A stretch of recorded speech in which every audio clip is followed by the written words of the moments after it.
What's up, most excellent friends? It's Krissy and Nathan from the Most Excellent 80s Movies. It's the podcast where a filmmaker and a comedian adventure their way through the 80s movies we think we love, or might have missed. Join us this season for a delightful discussion of some 80s gems. We're doing The Dark Crystal and Purple Rain, A James Bond Summer, Superman 2, Fast Times at Ridgemont High, Honey, I Shrunk the Kids, Police Academy, and a bunch more 80s classics you love. Scroll the back catalog for bangers like Who Framed Roger Rabbit, The Goonies, Conan the Barbarian, The Breakfast Club, and more. Plus, don't miss our ratings and deep cut recommendations. And members get some extra fun chit-chat with the hosts after the show. Download the Most Excellent 80s Movies podcast today at True Story FM. Or find it wherever the finest podcasts are stored. And do remember to keep the Most Excellent 80s Movies podcast motto in mind. Be excellent to each other and party on, dudes!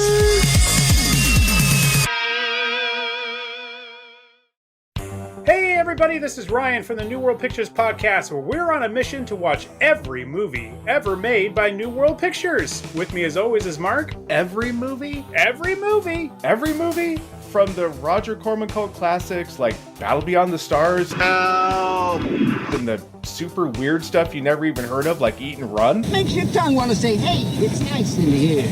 Yes, Mark, every movie. And Erica. Every movie? Yes, Erica, every movie. Every movie. So we're still talking about Night Zoo. I've seen it. And all the bonus stuff too. We're talking things we love, things we hated, favorite scenes, inside jokes. And I know we're not at final questions, but are we still talking about Ryan's research? I know I am. So check out our website, newworldpicturespodcast.com, or subscribe to the New World Pictures podcast wherever you listen to your podcast. Follow us on the socials, and we'll see you next time at the New World Pictures podcast, proud to be a part of Someone's Favorite Productions podcast network.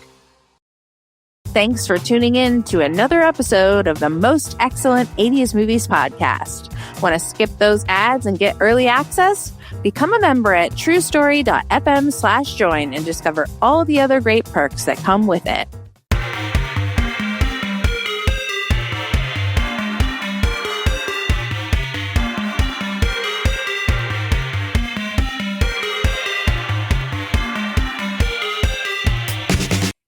And welcome to the Most Excellent 80s Movies podcast. It's the podcast where a filmmaker and a comedian fly their way through the 80s movies we think we love or might have missed with these our grown-up eyes to see how they hold up in this day and age. And today we're talking about The Right Stuff, a movie selection from 1983 about which Letterboxd says, how the future began. At the dawn of the space race, 7 test pilots set out to become the first American astronauts to enter space. However, the road to making history brings momentous challenges. Dun dun dun! I am Krissy Lenz, one of the directors and a performer at the Neighborhood Comedy Theater in downtown Mesa, Arizona. And I'm Nathan Blackwell, an independent filmmaker with Squishy Studios. And we are here to talk about The Right Stuff with you today. This is going to be a tough one, I think. Yeah, because it's a serious good movie. Well, it's not totally serious, but yeah, usually if there's something wrong with the movie, the episodes go a little better. They're a little more cheeky. Yep, this is just a good. Damn it! This movie is star-studded movie. This movie is This movie is good, and I'm struggling to come up with something pithy. Well, I will say I was shocked at the running time. Not me. But 3 hours and 12 minutes. My goodness gracious, golly gee. Well, to be fair, only 2 minutes of that was credits. Okay. Wait, I didn't help. I'm not helping. No, you're adding to the right. Yeah, I was like, it took me 2 nights to finish it. I I was like, oh my God, there's more. It just kept going. It's It's a lot of like, movie. It's yeah. So the right stuff. If you've seen it, then you know. If you haven't seen it, where this kind of fits in, like this for me, when I was growing up in the 80s, like this, there were like those, when you were a kid, there were those serious, like Oscar Best Picture type movies mm-hmm. that were big and dramatic and a little intimidating, but also, it's like one of the, I think the first like Best Picture movie that I saw in the theater was Dances with Wolves. I Oh think. yeah, same. Yeah, that Same, was kind same. of like that was like an Oscar gateway movie for Yeah. um Braveheart a little yeah. bit.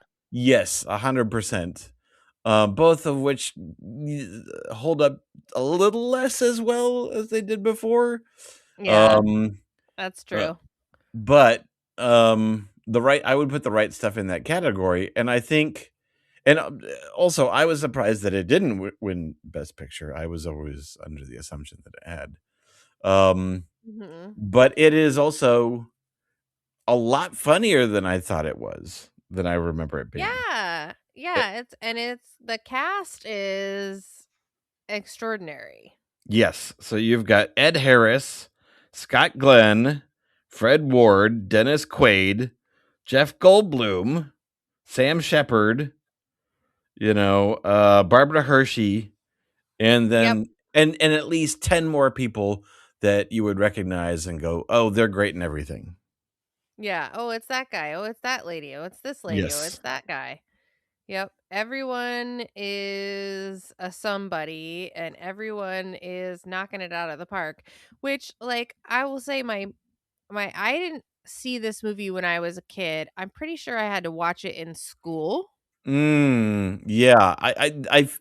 So I feel like, yeah, 100%. I feel like this was both like, it's an adult movie, but it's still entertaining and accessible to the point that teachers were okay showing it in school, and it was okay to catch on TV, Yeah.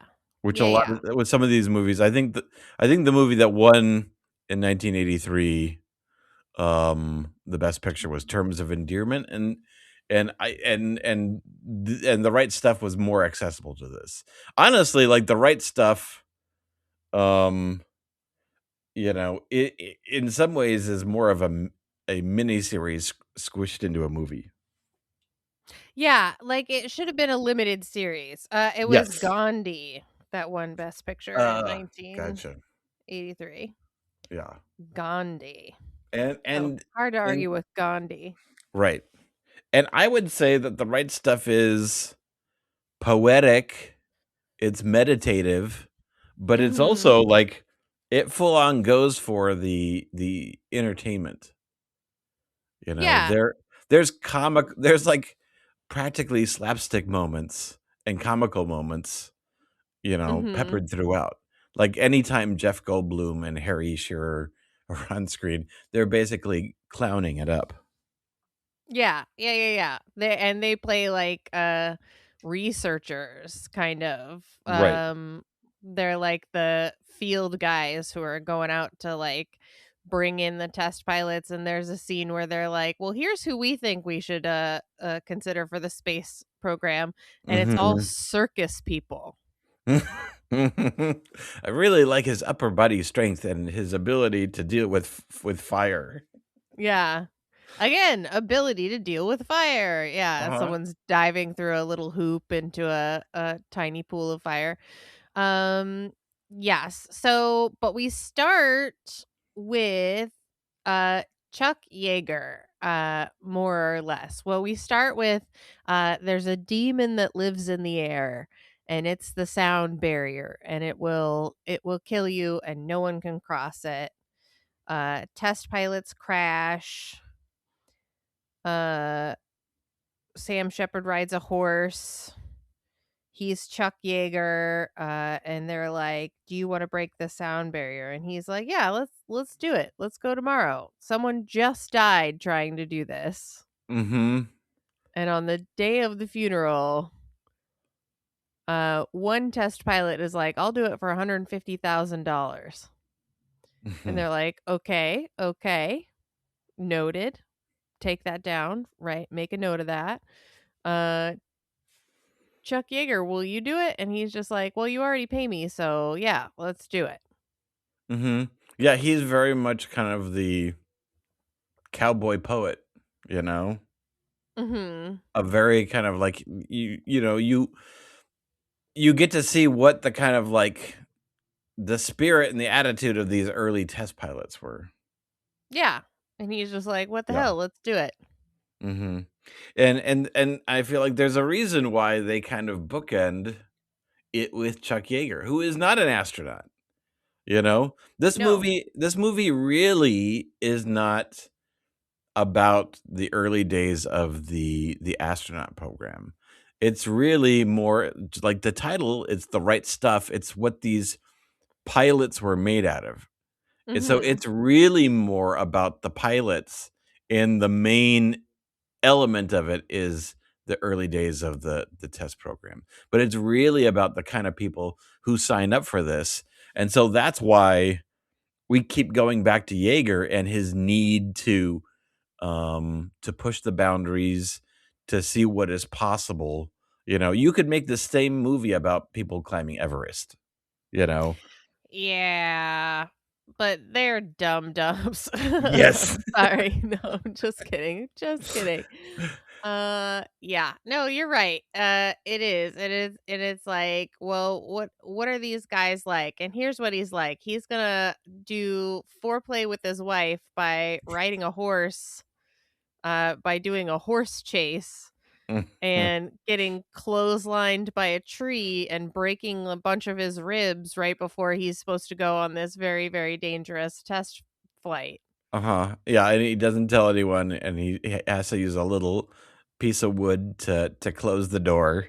And he's just like, don't tell anybody, but I broke some of my ribs. It'll be fine. Just how matter of fact they are about it. And he does it. He goes up in the air. He gets a little bit wobbly, but he breaks Mach 1. He breaks the sound barrier. He is the fastest man alive. And they say a little bit later that anytime someone breaks his record, he just goes up and breaks it again. Yeah. He is possessed by this spirit to keep outdoing himself. Like, he's not bragging about it. It's not about... he's very chill. Yeah. It's not about money at all. It's kind of pushing against, what is possible and the limits of existence. Yep. So then Dennis Quaid and Fred Ward arrive. Yeah. In California, because they want to be test pilots. So they're coming from wherever it is that they're coming from, because they want to be the fastest man alive. They want this little town in California where they're doing the test piloting program of these fast airplanes seems to be where the action's at. So that's where they go. Yeah. They're having a little barbecue, and the wives are all like, you know what? This really sucks. Well, this to say that it is just about the pilots is not totally true. You know, their wives get a lot of screen time. Yes, they do. It is really about the kind of, I guess if there's any issue, but it's also a strength, is that the right stuff is not just about one thing. It's about a topic. It's about an endeavor, And where we say that it's like a miniseries, it has the same problems as a miniseries, is that there's not necessarily one main character. It's more of a problem with a movie, Yeah, it was really hard for me, and here I am watching the movie like it's homework, taking copious notes, like making notes on like not only the actors' names but who they're playing, and I was still had a really hard time keeping track of it. I kept being like, okay, who's Dennis Quaid? Okay, he's Gordo. Who is which guy is which? Alan Shepard Mhm. is who? You know, it's it's tough to track because there's so many characters. Like I couldn't remember whose wife was who. Mhm. It felt like homework a lot of Mm, times. mm. Yeah, this really would have been served to have been split up. Um, because the thing about this is that there are so many great moments in this movie. You know, Mhm. like great Mhm. specific moments that both have really interesting character and that are just fun. You know, like I was making a list and moment by moment, it's extremely entertaining. You know, it's meant for. I feel like when we talk about like the intimidation of an Oscar movie type of movie, you know, an adult Yeah. movie, is that this was a gateway for me back then, and it's a gateway for other people. I think for people who are maybe afraid of quote unquote adult cinema, you know. Mhm. Um because you watch it moment to moment and every scene is has an entertaining take on it, you know. Yeah. Yeah. Like But yeah. it's really funny when they're like in the room with the president and they're like, what are we gonna do? They've got Sputnik. We need to Hmm. send some people up to space. Should it be circus people? No. It should be a chimpanzee. Uh Right, no. right, It does end up being a chimpanzee. they're struggling to plug in the projector, and one of the guys is just crawling on his hands and knees under the table to plug it in, you know. Mhm. Every Mhm. time Jeff Goldblum, we revisit this boardroom like 3 times, and every time he's racing in to tell them something, and they say, we know." Yeah. He's like, I got big news. It's called Sputnik. And they're like, yes, we know. And he's like, Mhm. oh, okay. But And I yeah, ran all the way here. but I guess it does something. The movie is different, you know, Hmm. and so since it doesn't have a main character, it doesn't really have a main goal for the plot. You know, it's really more about this time and these people in general, you know? It's about a subject rather than a person. Right. Yes, exactly. Which is why it really threw me off at the end. Like, not to just to jump ahead to the end, which is like 8 pages of notes later. Um, when they finally launch uh Dennis Quaid, Gordo into the air. Mhm. Uh and then the guy who started the movie with the voiceover comes on and he's like, and that was it for the Mercury program. This guy died Mm. once, but Gordo went higher, further, faster. He did 28 Yeah. orbits around the Earth. Um, Yeah. and that's the end of the movie. And I'm like, okay, well, Alan Shepard went to the moon. If we're gonna talk Uh-huh, about like, uh-huh. Yeah, yeah, I hate to say it, but I concur. I feel like that was the weakest part of the movie, you know? yeah, they're like, okay, it's been 3 hours and 12 minutes. Are you still here? Guys, we can't it's a voiceover now. It's a voiceover now, you know? Um, yeah, and I was watching this thinking of, like, if I had to cut an hour out or even a half hour out, what would I cut out? Nothing's bad. It's I know what I would cut out. the what would you cut out? Okay, there's this scene where we're back to Chuck Yeager for a little bit, and he's trying to break not the sound barrier, not Mach 1, not Mach 2. They keep breaking all the Machs. He wants to break the ceiling. The Russian pilot went higher than anyone else. Mm-hmm. And so he's trying to do that. And we keep cutting back and forth to the other astronauts watching a burlesque dancer. So the ending. Well, I would just cut the burlesque dancer. Yeah. No, that's true. Like, that's do we true. need to see her whole burlesque dance? I mean, it was lovely, but what was the point of that? So this reminds me, or I am reminded of one of the, I think, iconic scenes where Scott Glenn is been sitting in the capsule for hours, and he really needs to pee. Yeah, I love that part. Yeah. It also reminds me of what I'm experiencing right now. Oh no, do we need to take a break? So if you want, you can keep talking and I'll just jump right back in. Okay. We'll just pause. All right. Just keep going. Do it. Okay. I'll tell you what you can't cut is you can't cut any of the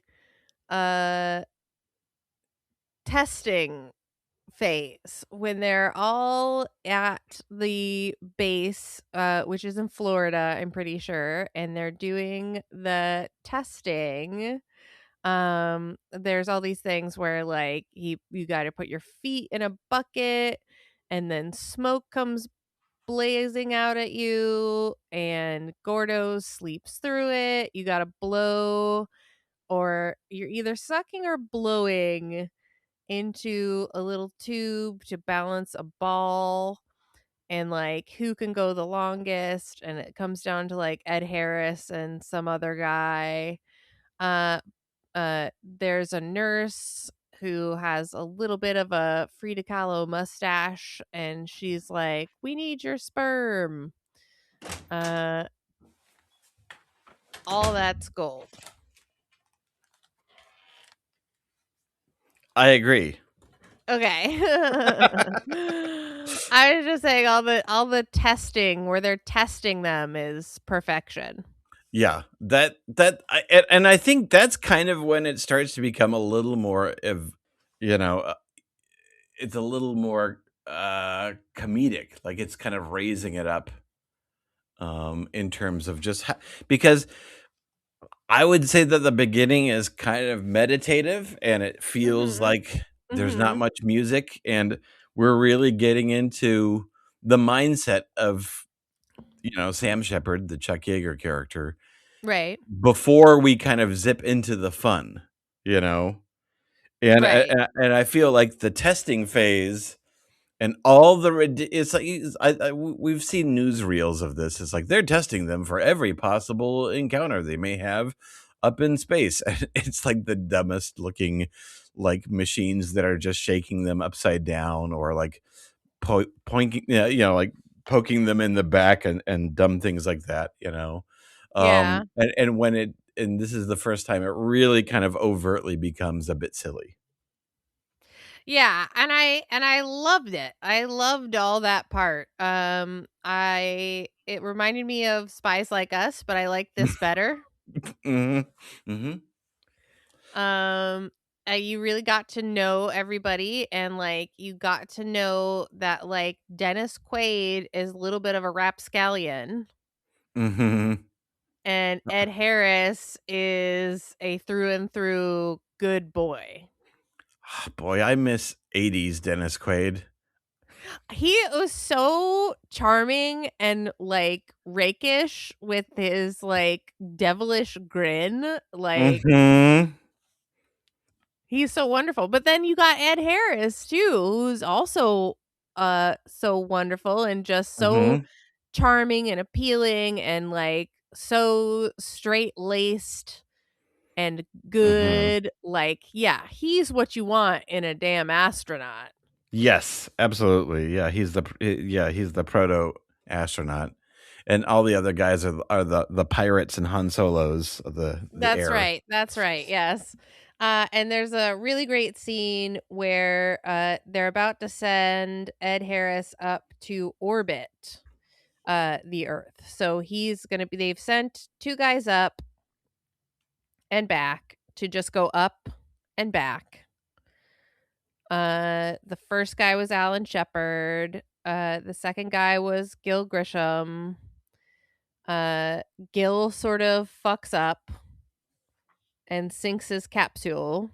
Yeah, it's so you wonder like what is real and what isn't, and they don't answer what happened, but we're led to assume what other people assumed is that he freaked out and popped open his capsule on landing. Yeah. And his wife is like, we're in a cheap motel. I wanted to meet Jackie. I went through all of this pain to meet Jackie, and I'm not gonna meet Jackie. This is bullshit, Gil. And she calls him a squirming hatch blower, and I'm like, wow. Wow. And honestly, like even if he hadn't blown his hatch because it was that day or the day before, he still wouldn't have gotten to meet the president. There's all this fanfare for the first of everything. It's a publicity event, you know? Yeah. Yeah. And so even if he totally aced it, he just would have gotten that small parade and a refrigerator full of food. Yeah. And that's like what he gets. And he's like, "Yep, I'm number 2. Sorry." So they're going to send up Ed Harris, and the vice president really wants to talk to his wife, who has a slight stutter. Yeah. And any kind of public speaking just makes her nervous and she starts crying. So she says no. And all the other wives are with her, and they're like, "You tell the vice president no." And they all stand up for her, and it's really beautiful. And so they're like, "We're going to go over her head. Call her husband." And Lyndon B. Johnson is sitting in the car waiting for her to say yes. And what do you mean no? Go tell her again. The vice president is here. No. And he's like thrashing around, throwing a fit. But they call Ed Harris, and Ed Harris is like, "You tell the vice president to leave my damn wife alone. She said no, and that's final." Like, he backs up his wife, and I was just like, fuck yeah.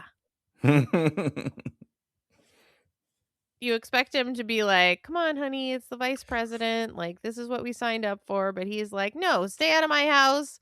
Stay away from my wife." And you're just like, yeah, Ed Harris, you're the best of all these guys. Yeah. And then he only gets to orbit 3 times. But what did you think of the part where he's like seeing all the little fireflies? Well, that's interesting. So I'm assuming that really happened. That they were concerned whether one of his heat shields was missing, and there were all these sparks that he just saw floating through the window. And so how do you do something with that? How do you make something meaningful with that situation, like as an artist or as a filmmaker? And so what I thought was really cool. So Dennis Quaid's character has to go to Australia because Ed Harris is looping around the planet, and Houston can only talk to them when he's on one half of the planet. And so Dennis Quaid goes up to Australia, and there's all these Aboriginals there. And they're basically doing a ceremony during the flight, and you see all the fire embers fly up into the air. And so part of the concept of the scene is that those sparks were sent by the Aborigines, that they're actually there protecting him because they already know about space and the cosmos and the galaxy. I thought that was really they've cool. got the right idea. They're like, let's not go to space. We get it. It's space. Do we need to go? No, we do not. Yeah, and this story, I mean, we talk about it all the time, and it's like, ooh, this kind of doesn't hold up, how we Right. in the 80s, especially early 80s, where we looked at pop culture through a mainly like white male lens, Right. Yes, very much um, so. and this movie, obviously the main characters are these specific real life astronauts. But they specifically butt up against the idea that space and America doesn't just belong to them. Like, like Scott Glenn does a like a bad Mexican it's a character from the Ed Sullivan Show Mm-hmm. that he's doing impressions of. And then they have a Mexican character who is like giving him the eye right afterwards, and then later they're at the mercy of him in the hospital, you know. Yeah. And that scene, and then the scene in Australia, were really nice to see, Mm-hmm. Mm-hmm. because Yeah, really, he's yeah, it's about humanity reaching beyond our planet and reaching beyond its limits. It's not just Americans accomplishing something. right, right. Although there is that sort of flavor of like, oh no, Russia beat us into space. Oh no, Mm-hmm. Russia sent the first astronaut. um you know what are we gonna do? Well, we're gonna eventually be the first on the moon or whatever. Like, they don't talk about the Mm-hmm. moon at all in this, but like, we know historically that's where it's headed. Mm-hmm. um but yeah, like, there is a sousant of America needs to be the very best, but you're right, it's more about like the human element of Yeah. it. Yeah. Um, Even as at that long as the human element is all straight white men. Yeah, even at the press conference, if they're almost like one-upping each other when they realize all the press loves that kind of that American, like, it's like God's watching over me and I'm gonna do the best for America, and it kind of like balloons, and and just giving the press what they want to hear. Like, the press is portrayed as a a bottomless pit with a hunger that constantly needs to be fed, and Yes, and which jump over people's fences. yeah, jump over people's fences, crush their azaleas, get the story no matter what, climb up on their balconies. Mhm. Um, uh, Just the fervor of America's hunger for this. yeah, yeah, it's pretty darn crazy, what the press are into. But like you said, when it's the second guy, they're like, we're good. Uh-huh. We got the first guy. Oh, the third guy is doing another weird thing? Okay, we'll pay attention to the third guy. They go to this like big barbecue in Texas because they're moving the space program to Houston. And they're just eating barbecue, and like the people that they're meeting are like, okay, I want to meet the one who did this. I want to meet the one who Mhm. did that. Like, and they're not interested in the ones who haven't gone up yet. Mhm. Um, so I thought that was interesting Yeah. too. Yeah. But then we sort of bookend it with Chuck Yeager because he does go up and try and break that height record and ends up having to eject and bail out, and he like burns himself up really, really badly.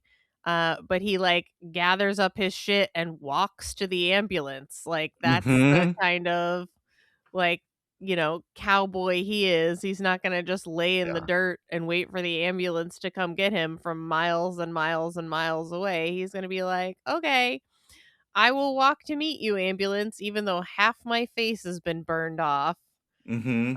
And I literally fell to earth from almost space. Uh-huh. Yeah. Um So like I said, it's a really good movie, but it does feel like homework. It does feel like you have to take a test on this after it's over. Or a podcast. Or a podcast, yes. And like I'm imagining that they have a picture of the actor and then the names of the characters, and you have to like link them up and be like, which one is Alan Shepard? Which one is Gordo? What the hell is Gordo's last name? But I thought it was really, really good. I enjoyed it. Dorian watched it with me. It took us 2 nights. And honestly, that might with the way we consume media, that might be the best way to watch it. Either in a theater where you can really just submit and give yourself to the whole thing, or break it up like a mini series, because it kind of is the structure of a mini series, about a subject rather than an individual person, Yeah. And I hate I hate to say it, but that might be one of the better ways to watch it. Yeah. We took a break after Gus Grisham is like flirting with the women in the bar, and he's like, I'm gonna take all this stuff I'm gonna take all these dimes, and I'm gonna take all these little space capsules. And I was like, okay, I need to take a break before the second guy goes into space. Yeah. And that's one of there's a couple of scenes, because I haven't seen this movie for like 25 years, but there's still scenes that I remember from the movie. And that's one of them, because I remembered of like, how cool that would be and something I would do, but also how sad that was, Yeah, it was really sad when he's like they drop him off after they rescue him, and he sinks his capsule, and like all that stuff falls out of his pockets, and he's like, what? No, this wasn't, it's totally fine. And they're like, sure, buddy. And there is a really interesting scene where we see all these women, like they're hanging out at this like swanky club, and all these women come in and start hitting on them, and then Ed Harris the next day is like, hey, keep it in your pants, boys. And I can't remember, is it Scott Glenn or is it Lance Hendrickson who's like, we should be allowed to do whatever we want with our wicks. Yeah, it's Scott Glenn. Oh, okay. Yeah, Lance Henriksen, I don't even know if he has a line in the movie, but it was great seeing him. He was one of the 7. I'm sure he speaks, but yeah, he was really not in it that much, just more background. He's there. Yeah, and we appreciate it. Yeah, it's always a pleasure. Yes. But I kept getting him confused with Scott Glenn. Well, it was always Scott Glenn, probably, who was doing something. Yeah. But my notes are a little bit scattered on that point. Okay. But yeah, Ed Harris is like, let's not bang all these women, and then he's like, no, let's bang all these women. Alternatively, let's bang all these women. Yeah. I hear what you're saying. I hear counterpoint. Yeah. Bang all these women? Yeah. You don't have to, Ed Harris, but the rest of us are gonna bang all these women. And it's a funny scene. And that's right before I decided to take a little break. Oh, but they do have to, like, I thought it was interesting that they had to fight to get the explosive hatch and a window, and it's like, you were gonna send them up without a window? Yeah, there's a conflict between them and the German scientists. It's like, no, you are an occupant. We're going to shoot you up, and then you're going to come back down. And there's like, no. We're pilots. We're humans. We're Americans, and the press kind of loves us. So you need to get so they need to wrestle back, because they had just shot up the chimpanzee. And Yeah. and the scientist is like, why do you need a window? Why does this is the capsule in its finished form.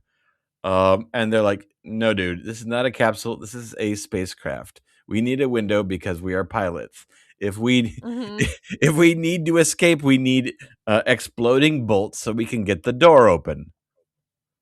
And so they really have to kind of negotiate and throw their weight around to be respected in the process. But Yeah. I can't imagine it being without a window. Could you? No, like what the point is to look at space. Yeah. Otherwise why go? Mm-hmm. And like the best part of the movie is when he's like, this is really beautiful. Here comes daybreak. Here comes the night. I Mm-hmm. am over Australia. They turned all the lights on for me, Uh-huh. Can you imagine? It's like, I'm feeling a slightly large rumble. Okay, now it's shaking a lot. And now the Yeah. shaking has stopped. And that's it. I That's can't it. see the moon. I can't see anything. I can't see the cute little fireflies. I'm just a jackass in a can. Or what Mm-hmm. does Chuck Yeager call them? Spam in a can. Mm-hmm. But yes. So on a scale of 1 exploding hatch to 10 exploding hatches, how many exploding hatches do you give the right stuff? I'm gonna go with an 8. Okay.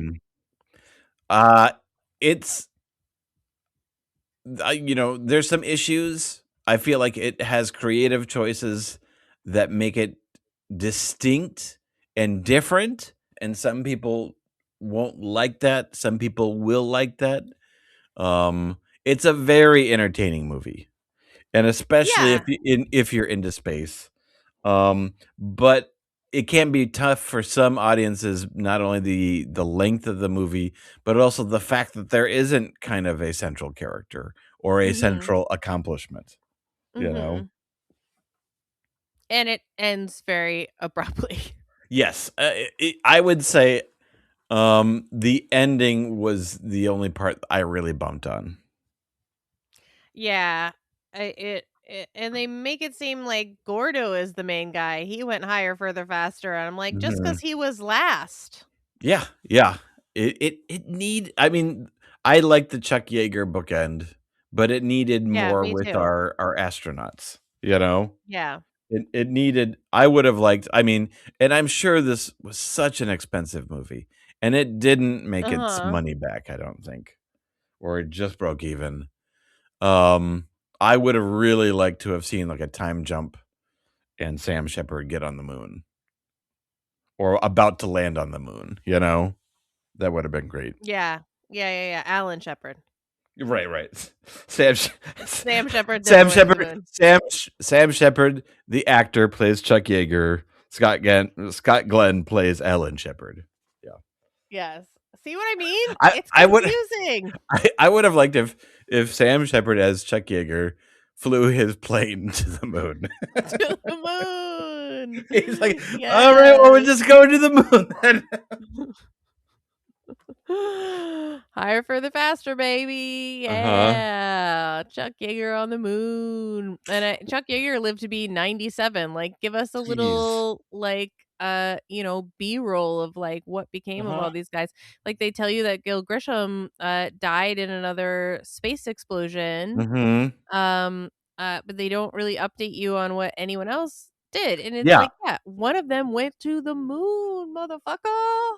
Yeah, I would not have minded seeing the actual like, having an ending that is the real people and seeing the news footage of them, you Yeah, know? I would have enjoyed that. And it's like, you've Yes. had me here for 3 hours and 12 minutes. Make it around 3:15, Right. and Or like just yeah, I mean, this is the ending, cut out 5 minutes somewhere else, you cut out know? the dancing lady. Yeah. Cut out one of the Jeff Goldblum scenes where he's racing to tell them, what's going on. And we're good to go. Yeah, I would have really liked Yeah. to have had an emotional closure for each of them, but that's just us. I mean, yeah. Yeah. Well, but for those reasons, I also give it an 8. Okay, great. Like I wanted to give it higher because I do think Right. it's a really beautiful movie, but like, for those reasons and the fact that it feels a Right. little We've like been homework. complaining most of the episode, but it's just because it was practically a 9. This movie is Yeah, good, it's practically a 9. y'all. It's Yeah. really, really good, and everyone should see it. But just like take your time. Pretend it's a mini series and chop it up into 4 bits. Yeah. Uh-huh. Yeah. And just Treat it like The Irishman. Watch it in 3 installments, yeah, exactly. Or Killers of the Flower Moon. Like how do you get through that in one sitting? Uh-huh. Like yeah. Um but it is very good, and I do think everyone should see it. I tried to get Rocket to watch it with me, my 15-year-old, and he was Mhm. like, "Nope, I'm not doing it." And we were like, "It's about space." And he's like, "Yep, extra not doing it." And we were like, "But you love space." And he's like, "Nope, I love fake space, not real space." And then he went online to buy more shoes. Yep, exactly.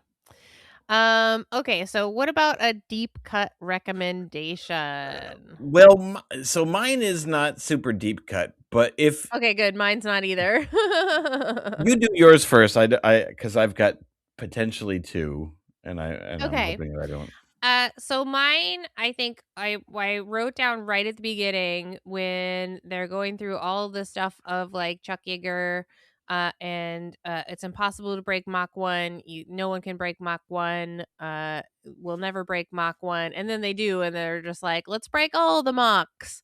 And that made me think of course, Top Gun Maverick. Oh.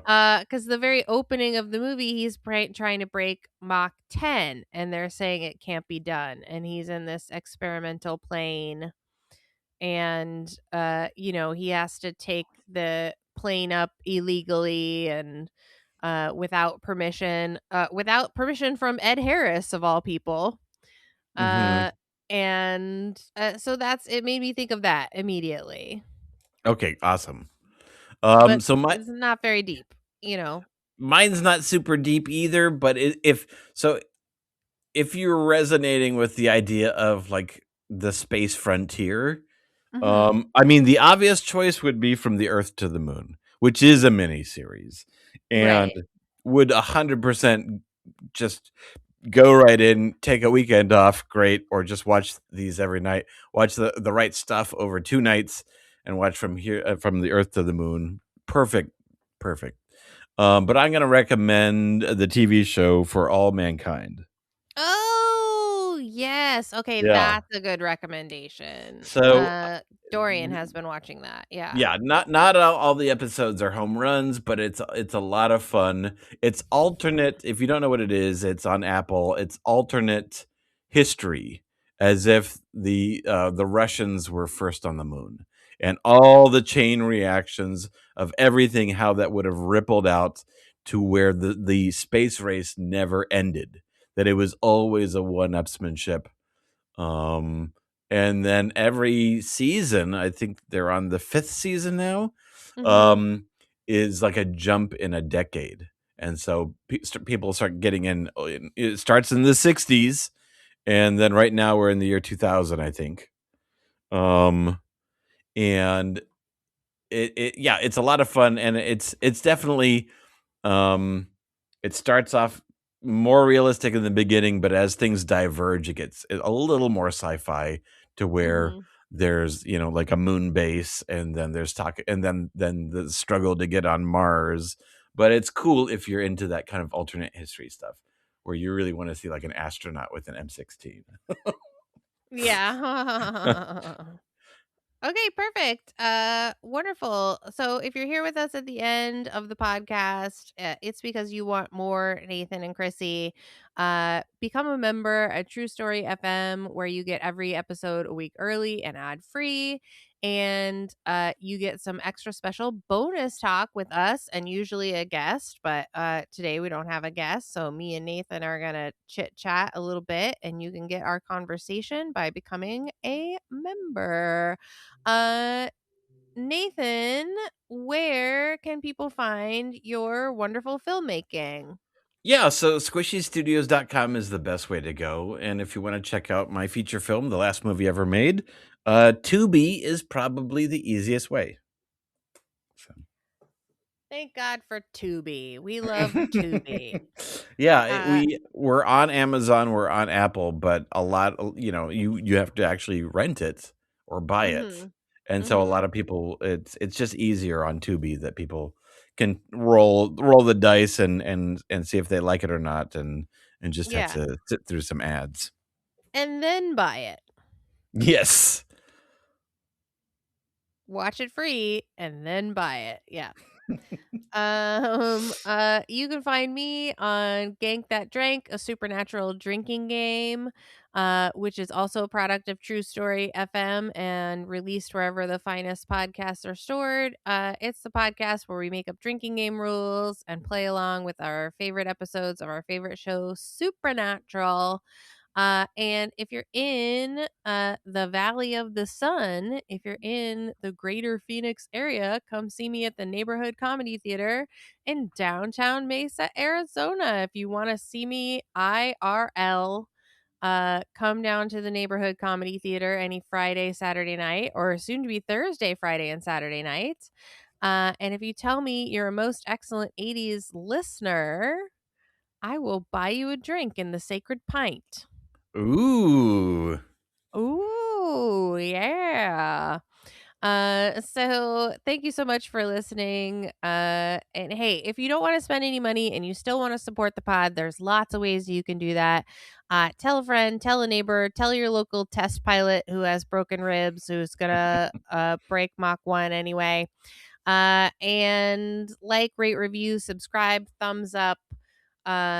Especially on Apple Podcasts, it really does a lot to help the podcast. And we love you. And when you're out there in the world, please keep the most excellent 80s movies podcast motto in mind.